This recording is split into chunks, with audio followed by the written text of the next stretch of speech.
जागो जैनो जागो, अरे कम से कम अब तो जागो। स्वतंत्र भारत के इतिहास में पहली बार एक जैन संत को कर्नाटक की धरती पर पूज्य आचार्य काम कुमार नंदी जी का अपहरण करके उनकी हत्या कर दी गई। उनके शव को कई भागों में काट करके बोरवेल में डाल दिया गया। अरे कब तक श्वेतांबर और दिगंबर में उलझे रहोगे?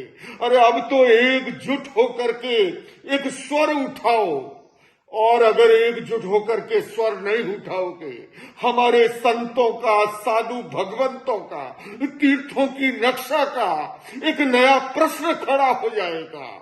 कम से कम अब तो जैनो जागो। जिस तरह से एक महान संत का भगवान महावीर का संदेश देते थे, वो अहिंसा और शांति का, उनका अपहरण करके हत्या कर दी गई है। ऐसे के अंदर भी एकजुट होकर के आवाज नहीं उठाएंगे, कब उठाएंगे?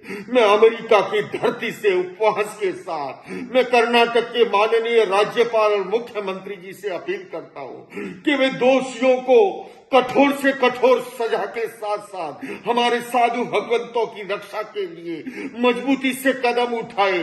अमेरिका में मैं आपको बताऊं, जैन एकजुट हैं। 70 सेंटर सब एक छत के नीचे, दिगंबर, श्वेतांबर, डेरावासी, स्थानकवासी, तेरापंथी एकजुट होने से यहाँ जैनों की आवाज व्हाइट हाउस में भी सुनाई देती है, यूनाइटेड नेशंस में भी सुनाई देती है।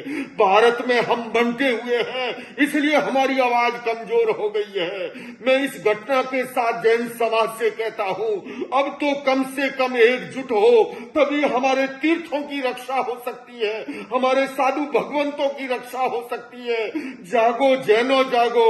और साथ साथ में तमाम धार्मिक और आध्यात्मिक जगत से निवेदन करता हूं कि इस घटना की निंदा ही न करे, उसके लिए एकजुट होकर के जैन समाज का साथ दे।